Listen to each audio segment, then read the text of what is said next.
بسم اللہ الرحمن الرحیم ایاک نعبد و ایاک نستعین۔ میرے پاکستانیوں، کل دوپہر سے زمان پاک ایسے لگ رہا تھا جیسے یہ مقبوضہ کشمیر ہے۔ جس طرح کا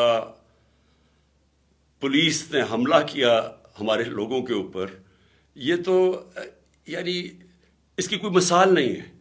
یعنی کیا وجہ ہے کہ تھوڑے سے لوگوں کے اوپر اس طرح کا حملہ کیا اور نقصان پہنچایا؟ Water cannons, tear gas, shelling یا گھر کے اندر کی، یا بیچارے ملازم تھے، عورتیں تھیں۔ تو اس کا کوئی سمجھ نہیں آئی کہ جب میری بیل 18 تک تھی اور میں نے صرف وہ جس کے اوپر انہوں نے وارنٹ نکالے ہیں، ان کو پتا تھا کہ میں کیوں نہیں وہ F8 کچہری اسلام آباد میں جا رہا، کیونکہ وہاں 2 دفعہ دہشت گردی کے حملے ہوئے ہیں اور وہاں وکلا بھی اور جج بھی شہید ہوئے ہیں۔ تو میں نے وہاں سیکیورٹی کی وجہ سے، اور ان کو پتا ہے کہ میں نے تو سیکیورٹی کی وجہ سے میں نہیں اپیئر ہوا۔ اب پھر سے تیاری کر رہے ہیں، بھاری کنٹینجنٹ پولیس کی تیار ہو رہی ہے، رینجرز تیار ہو رہے ہیں، پھر جس طرح زمان پاک کو فتح کرنے آنا ہے۔ میں صرف انتشار کو بچانے کے لیے آج میں نے ایک انڈرٹیکنگ دی۔ اشتیاق خان جو کہ لاہور ہائی کورٹ کے پریزیڈنٹ ہیں، انہوں نے شورٹی بانڈ دیا، جا کے کوشش کی DIG کو دینے کے لیے جو مجھے اریسٹ کرنے آ رہا تھا۔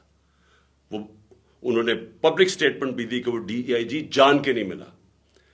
اور جو کوڈ آف کرمنل پروسیجر ہے، اس کا جو سیکشن 76 ہے، اس کے مطابق اگر یہ شورٹی بانڈ دے دیا جاتا ہے جو اریسٹنگ آفیسر ہے، اس کے بعد وہ اریسٹ نہیں کر سکتا۔ اور میں نے کیا شورٹی بانڈ دیا کہ میں 18 کو جو میں نے پہلے سے بھی کہا ہوا تھا، 18 کو میں عدالت میں پیش ہوں گا۔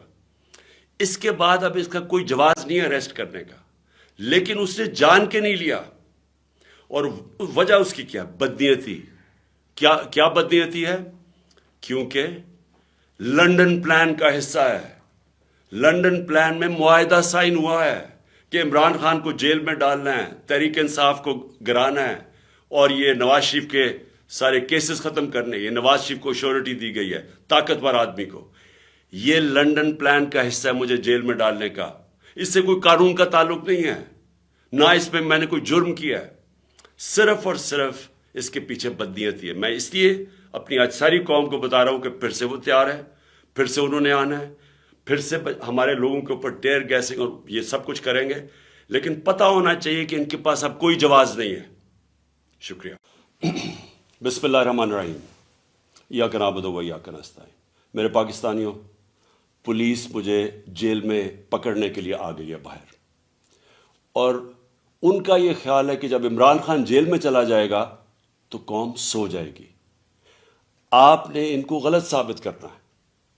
آپ نے یہ ثابت کرنا ہے کہ یہ زندہ قوم ہے، یہ محمد مصطفیٰ نبی صلی اللہ علیہ وسلم کی امت ہے، یہ لا الہ الا اللہ کے نعرے کے اوپر بننے والی قوم ہے۔ آپ نے اپنے حقوق کے لیے، حقیقی آزادی کے لیے آپ نے جد و جہد کرنی اور نکلنا ہے باہر۔ دیکھیں، عمران خان کو اللہ نے سب کچھ دے چکا ہے۔ میں آپ کی یہ جنگ لڑ رہا ہوں۔ میں تو اپنی ساری زندگی جنگ لڑی اور لڑتا رہوں گا، لیکن اگر مجھے کچھ ہوتا ہے یا جیل میں جاتا ہوں یا مار دیتے ہیں، تو آپ نے یہ ثابت کرنا ہے کہ عمران خان کے بغیر بھی یہ قوم جد و جہد کرے گی، اور یہ بدترین غلامی ان چوروں کی، اور یہ جو ایک آدمی فیصلے کر رہا ہے اس ملک کے، یہ کبھی آپ قبول نہیں کریں گے۔ پاکستان زندہ باد۔